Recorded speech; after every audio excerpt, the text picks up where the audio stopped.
So, thank you for joining us today. My name is Diego. I know the name says a different name, but my name is Diego. I'm with Farmer Ready Coalition, and I'm joined here with Chisa and Monica Rainge. Chisa, if you can do a little introduction, then Monica. Sure. Welcome, everybody. Again, I am Chisa, and I serve as the project manager for Farm Veteran Coalition concerning the Discrimination Financial Assistance Program with the USDA. And we are here to share lots of information to the growers interested in this program, and hopefully your time is well spent. Thank you for being here. And then Monica, go ahead, quick introduction as well. Good afternoon. My name is Monica Rainge, and I serve on the USDA's 22007 implementation team. And we are working with Farmer Veteran Coalition as one of our USDA cooperators. And we are excited to be a part of this webinar here today. I want to say that I just want to say that Farmer Veteran Coalition has done an amazing job of partnering with USDA to help us with outreach events. I've been fortunate to travel across the country and see many of the outreach events and activities going on with the Discrimination Financial Assistance Program. And I must say that Farmer Veteran Coalition has been one of our leaders in this space. This is one of the ways that USDA is getting out information about the program, providing key updates to our stakeholders. So this type of webinar is really important for us, and we want to continue to work with our cooperators and teams on getting the word out to all stakeholders who may be eligible for the program. All right. And before we go more into this webinar, I do want to say it's being recorded, so it will be uploaded to our YouTube channel within the next week or so. If you have any questions, feel free to ask them in the chat throughout the webinar. We'll get to them as we go, and there will be Q&A at the end. And yeah, Chisa, Monica, take it away. Sure. So as stated, this is a webinar concerning the Discrimination Financial Assistance Program. It was a Section 2207 of the Inflation Reduction Act that provides financial assistance for farmers, ranchers, forest landowners who experience discrimination by USDA in the USDA farm lending programs prior to 2021. Ms. Monica, if you would open us up with the definition of discrimination, what does it mean? And any additional information? Discrimination, as we're looking at it for this program, simply means that a person has been treated differently than someone else. They may have been treated differently on a number of different bases. Some of those bases include race, sex, national origin, ethnicity, sexual identity and orientation. So we want people to know that this is a comprehensive program, and we are giving you an opportunity in the application process to describe for us how you were treated differently on whatever base you allege. Right. And the program has one main qualifier, right? That is that you were engaged in some way with the USDA or FSA loan process.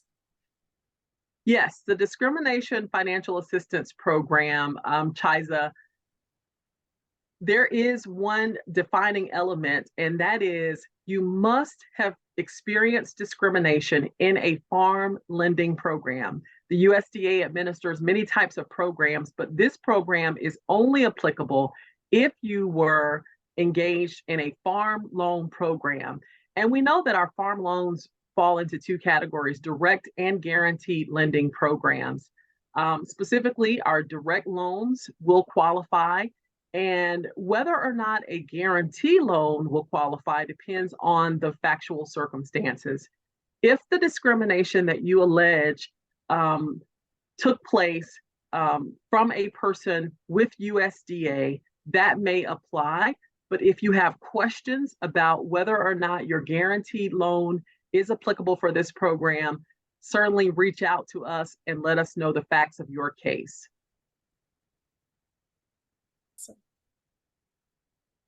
All right, so we're going to move into the components of the program itself, and we're looking to get more in depth as we go through the webinar itself. But we're focusing on the hubs and their resources that are provided, the cost, updates to the program, and application access, and then also if you're in need of special accommodations to help you with the program itself. Well, So, and one of the things, Chiza, I do want to just put in at this point is I'm excited that this particular webinar is focused on application support resources, because we opened the application process on July 7th, and we have had a tremendous amount of outreach events and activity going on across the country. We've opened up nearly 30 brick and mortar offices across the country so people can go in and get assistance with those applications. But I think the three questions that I think I hear most often is, am I eligible for the program? How do I apply for the program? And what resources are available to assist me with the application? So what I hope that we're going to do today is to really walk through the application process a little bit more to help you understand how to apply for this resource and what resources are really available to assist you. thank you. Ms. Monica, do you want to tell us a bit more about the parties involved in the evaluation of the applications and the support that the applicants receive? Sure. There are several different organizations involved in administering this particular program. And I think it may be helpful for me just to take a step back and go back to how we got here today. This Discrimination Financial Assistance Program was created by Congress and signed into law in August of 2022 in the Inflation Reduction Act. That act created a program and directed USDA to provide financial assistance to farmers, ranchers, and forest landowners who experience discrimination in farm lending programs before January 2021. The USDA immediately got started designing a program, a comprehensive program, which would allow us to provide this financial assistance. And Congress appropriated $2.2 billion for the program. Congress also directed USDA to secure non-governmental entities to administer the program. So in addition to soliciting stakeholder input about the design of the program, the USDA conducted a federal procurement process where we identified 3 non-governmental entities to administer the program. These non-governmental entities are the National Administrator, the Midtown Group, and 2 regional hubs, which will administer their activities will break down into 4 regional hubs, but essentially on the east of the Mississippi, there is the Windsor Group, LLC, and west of the Mississippi is Analytic Acquisitions. The role of the National Administrator is essentially to oversee the program, of course, with direction from the USDA. The National Administrator has also set up a e-portal for e-applications to be filed, and they are managing and will ultimately make the decisions on the applications. The 2 regional hubs are responsible for conducting outreach and technical assistance across the United States. So the regional hubs are working very closely to ensure that we have office locations so people can walk into those locations and receive assistance on their applications, that they can ask questions. The National Administrator has also set up a call center, and we're seeing quite a bit of call volume at that call center now. People requesting applications from the call center, and later in this presentation, I know we'll talk about that and how you can reach out to the call center. There is another group of organizations working with us that I really want to emphasize, and those are community-based organizations or cooperators who are working directly with the USDA to ensure that we are getting the word out to all eligible applicants and that they know how to apply for these resources. And these cooperator organizations are critical to the success of the program because they are organizations who have had long-term relationships with the USDA, and they are well established and trusted in the communities that they serve. And I want to just share those 8 organizations with your listeners out there. One is Agribility, Farmer Veteran Coalition, Federation of Southern Cooperatives, Intertribal Agriculture Council, the Land Loss Prevention Program, Rural Coalition, National Young Farmer Coalition, and our Farmer Legal Action Group. These are organizations who have provided a tremendous amount of support to the program so far, and they are conducting outreach events on a weekly basis, and they are providing technical assistance to applicants across the country. So we're really excited and fortunate to have these 8 organizations working closely with our vendor team nationally to ensure that we are reaching the far corners and that we are getting the word out to all those who are maybe eligible for this program and that they have the resources they need to apply. Fantastic, fantastic. Okay, so you did mention a little bit about the application and how important that is. And the organizations mentioned before have worked really hard to make it accessible to all growers. You want to tell us about the application process and how growers can get engaged? Sure. As I said, our biggest goal at this point is to make sure that all eligible applicants are informed about the program and have the opportunity to apply. One of the things we want people to know is that applying for the program is free. There is no cost to file an application, and we will provide you with assistance on how to fill your application out. And that assistance may come through you walking into one of our physical offices. As I said, we have about 30 offices now stood up across the United States. So it may involve you walking into one of those offices. It may involve you engaging with one of our mobile teams. We have mobile labs out there who are moving around in different communities to ensure that those who may have accessibility issues or issues getting to one of our physical offices can also still be served. We also want people to know that we are providing virtual assistance with the application. So there are ways that you can connect with our vendors and with our cooperators who are available to you and want to assist you with getting that application done. One of the questions that we have had is, do I need a lawyer to file an application? And the answer to that is no. You are not required to use a lawyer to file your application. However, if you need legal assistance, we want you to use a trusted licensed attorney to get that information and legal assistance. Great. Now, USDA has also provided USDA with the community groups that have been established has provided an opportunity for growers to stay informed with a weekly update newsletter.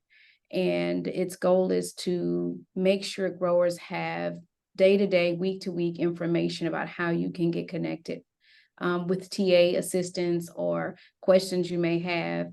Do you have anything you want to share concerning the resources there, Monica? Yes.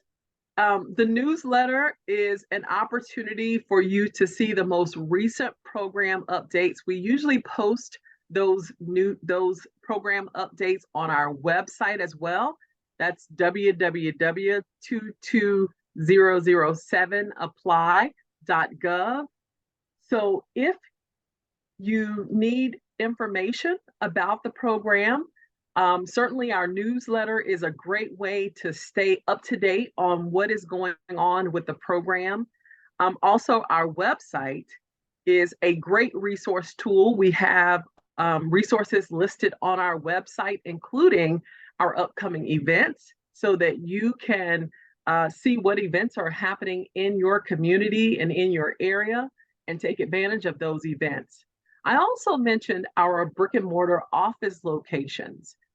The locations for each state can be found on our website. So we invite you to take a look at that website so that you will know where you can go to receive direct assistance from our cooperators, our vendors, and our teams and partners. Awesome. So we have a few events here that we wanted to make note of. So if you've got something, you can write it down, this information that you have access to later on in September.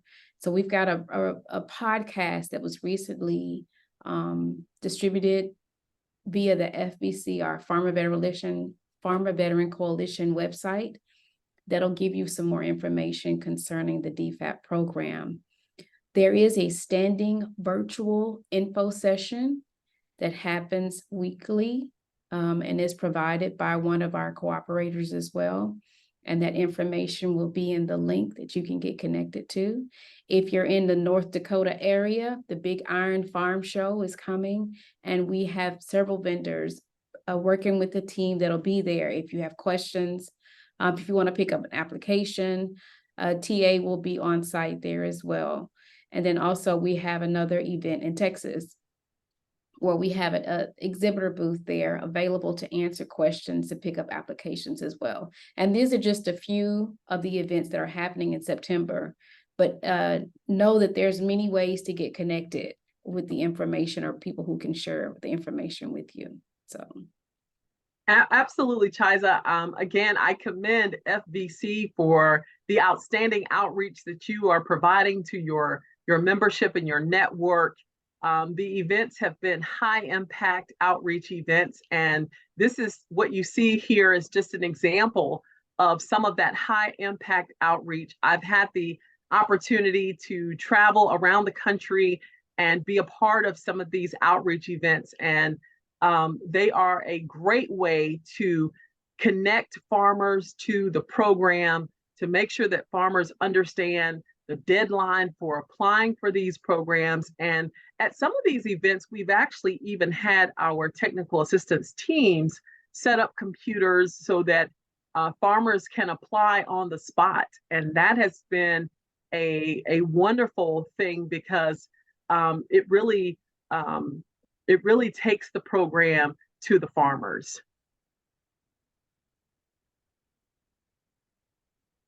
I know, Ms. Monica, you mentioned earlier about lawyers and accessing the lawyers, but what would you say to the financial responsibilities of the applicant themselves? So as I said, the application is free.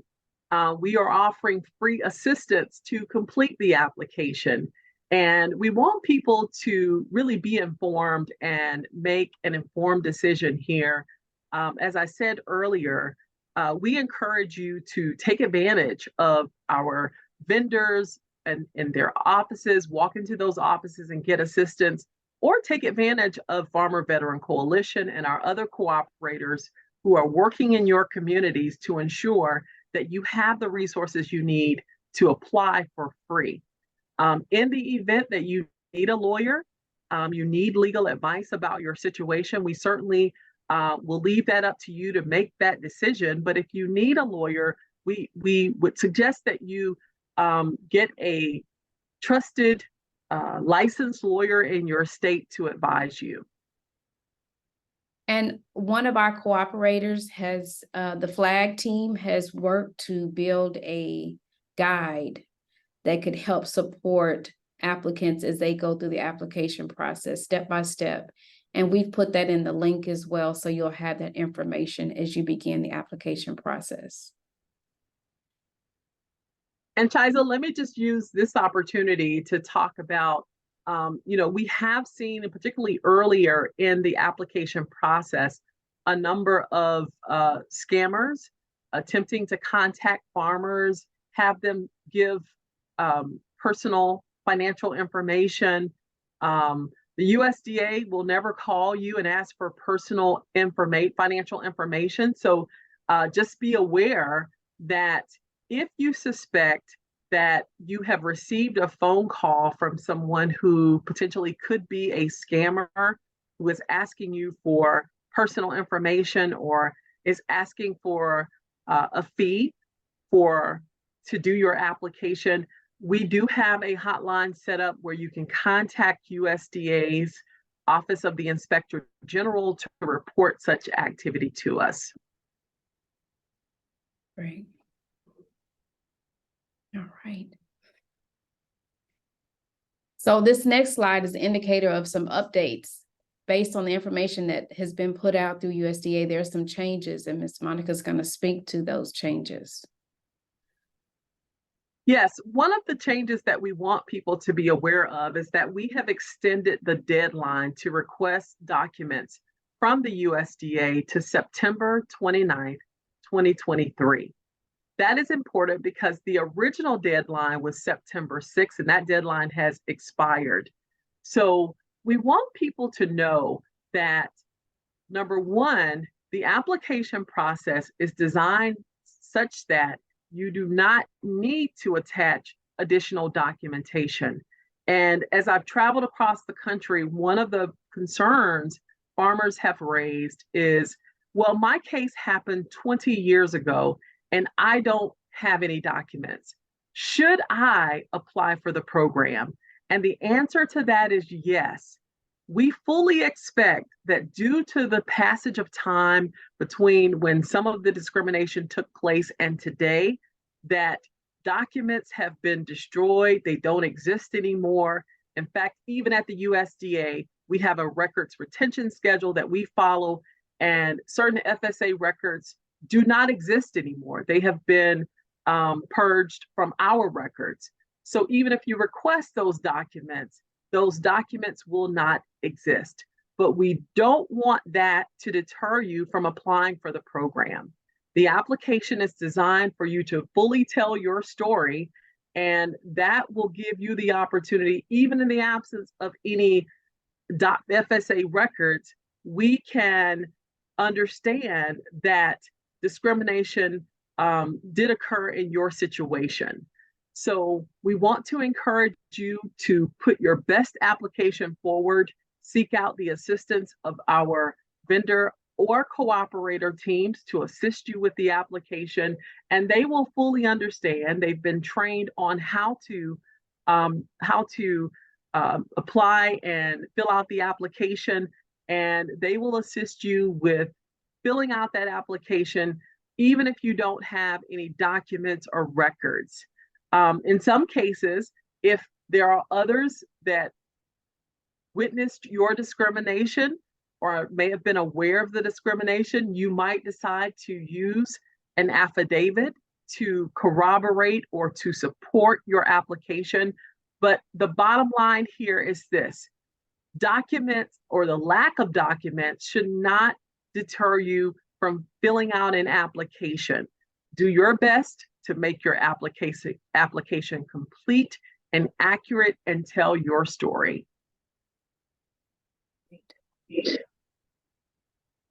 Awesome. We'll move on to the next, which is the information that's most important is once your application is completed, what deadlines and information do we need to make sure that it's in the right place at the right time? So the deadline is very important. And that deadline, as it currently stands, is October 31st, 2023. Now, the deadline to submit applications via our portal is going to be 11:59 Pacific time on October 31st, 2023. The deadline for walking into one of our offices is going to be October 31st, and those offices will close generally about 8 o'clock Pacific time. Now, we encourage you to start your applications early. This is a 40-page application, and it is not an application that you will be able to do on October 30th and get it done to turn in on October 31st. You need to start in time and early so that you can get the application done and get that application mailed to us or into our e-file portal system. Thank you. All right, so those of you who are here and have any questions, we're now at the point where we're going to take your questions that you may have. And as you all begin to type in your questions here, Monica, I wanted to go back to the loans and the different, maybe specifying the different type of loans within the FSA office that are connected to this, just so that's clear. So when we think about the types of loans, all of the direct loans would qualify for this program. So when we think about the direct loans, we think about operating loans, ownership loans, emergency loans, youth loans. All of those will qualify, and we have a complete list of what those loans are on our website. But if you had a farm loan through FSA, and I should also say through the former organization, which was the Farmer Home Administration, and that became FSA, you should apply for the program. The guaranteed loans, that one will be on a case-by-case basis. Again, that turns on whether the discrimination occurred at USDA, because if it occurred at an outside bank, then that does not qualify for this program. Yeah. I had another question here, and we've seen it as we've gone doing our outreach with different farmers and producers. As they pick up the application, they notice, man, it's so long. Why is it the length it is? Why is that necessary? Well, the length of the application, as I said, is 40 pages. And for some, I understand why that feels like a very long and intimidating application.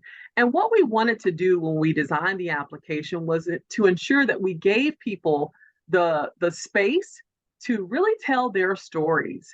And so the application, while it is 40 pages, it is designed in a step-by-step format so that you can follow the application, and it is not an impossible application. It is very doable. And once you see the 10 steps of the application, and we've taken the time at some of our outreach events to really go through that application step by step and explain to our stakeholders what is in the application and what is really required. And what I found is after we go through that application, there seems to be a shift in the thinking about it, that people understand that while it is 40 pages, it is designed to be a step-by-step process that provides you with the opportunity to tell more or less of your story, and only give us the facts that are really needed to allege the discrimination you experienced. No, we know how important the USDA and the FSA loans have been to producers, allowing them to continue the work that they do. As an applicant filling out the application, what would you say to those who are maybe concerned about their future interactions with USDA after the application has been submitted? You know, this program is one of the ways that USDA is addressing its past. And we've acknowledged that discrimination at the hands of the USDA has produced harm. And so this program is just one step on a long journey towards achieving the inclusivity and the equity that we want to see at the USDA. And so we hope that this program is a step forward. And it's not the only step that we're offering. This program is about individuals. It's about basically acknowledging the past harm that has been caused. And we certainly don't want any person to feel like if they apply for this program, there's going to be some type of retaliation for that. We want to move forward. We want this program, while it is acknowledging the past, we want farmers to be able to keep farming and to stay on the land and to be successful. And so USDA is taking a number of other steps to address its systemic history of discrimination. We have had a historic recommendations put forward by the Equity Commission to address some of that systemic history of discrimination.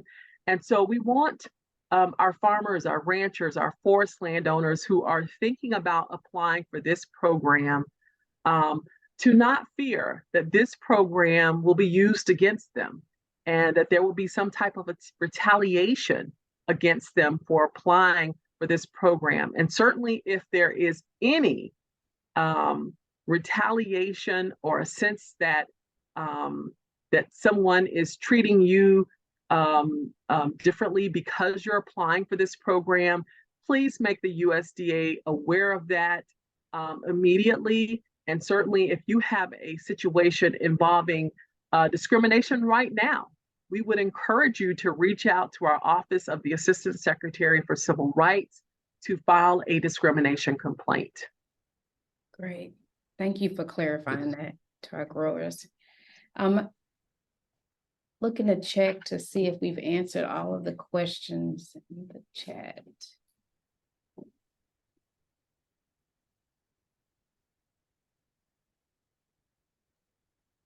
And then I believe that will be all the questions that we have right now. Okay. Do we have one more slide showing more contact information, Tyson? We do. Yes. So again, that link right there, I'll put in the chat as well. That goes to our webpage. That includes more information on the program. You can go to that webpage to subscribe to their weekly newsletter. You can check out our past YouTube video on this same program. You can check our podcast with Vince and I that had Monica Rainge and our very own Jeanette Lombardo, and as well as our most recent one with Stephen Carpenter, who's part of FLAG, goes to more detail on the program as well. So let me put that in the chat real quick.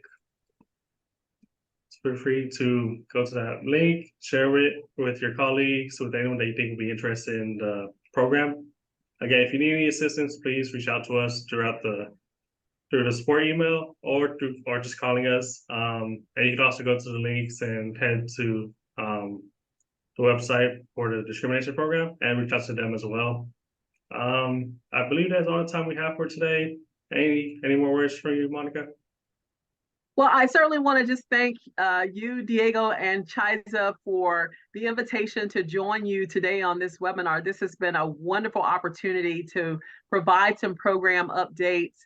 Again, we really want to make sure that we are getting the word out to any person who is eligible to apply for this program, and we want to make sure that people know how to apply for the program.